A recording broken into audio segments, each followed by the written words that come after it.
Okay students, let us now see question number 51. The question says, which of these is not an important component of initiation of parturition in human? The first option is synthesis of prostaglandins.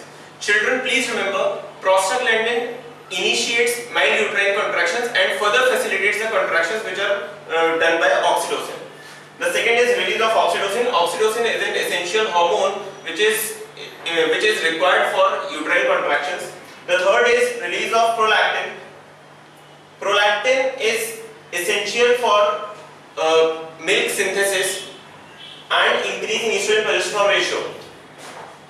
Estrogen and progesterone ratio increases during parturition because corticosteroids crosses the placenta. Corticosteroids from fetus crosses the placenta and causes a reduction in the level of progesterone. So estrogen is to progesterone ratio will increase. So the correct answer to this question would be release of prolactin, as prolactin is not essential for during parturition. Rather, it is required after parturition. Question 52. In which of the following gametophyte is not independent, free living? First option is Mercantia, second is Pteris, third is Pinus, and fourth is Funaria. The correct option of question 52 is 3. Answer 3, that is Pinus, as it is a gymnosperm, and in gymnosperm the gametophyte is not independent and free living. Question number 53. Which of these is not a sexually transmitted disease? The first one, acquired immune deficiency syndrome. It's definitely a sexually transmitted disease caused by human immunodeficiency virus. Second one, trichomoniasis, is a disease which is caused by Trichomona vaginalis. It causes inflammation of the vagina. Next we have syphilis. Syphilis is also one of the very common sexually transmitted disease caused by Treponema pallidum. It's a spirochete bacterium. So what's left is encephalitis. In fact, encephalitis and common form Japanese encephalitis is actually a vector-borne disease.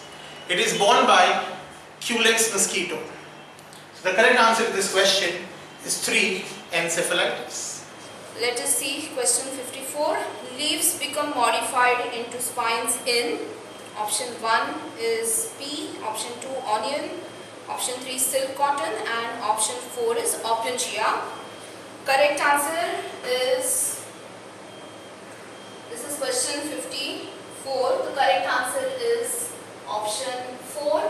It's opuntia. Opuntia is a cactus, and in cacti the leaves are modified into spines so that the transpiration rate can be reduced and water can be conserved. So correct option is option 4. Question 55.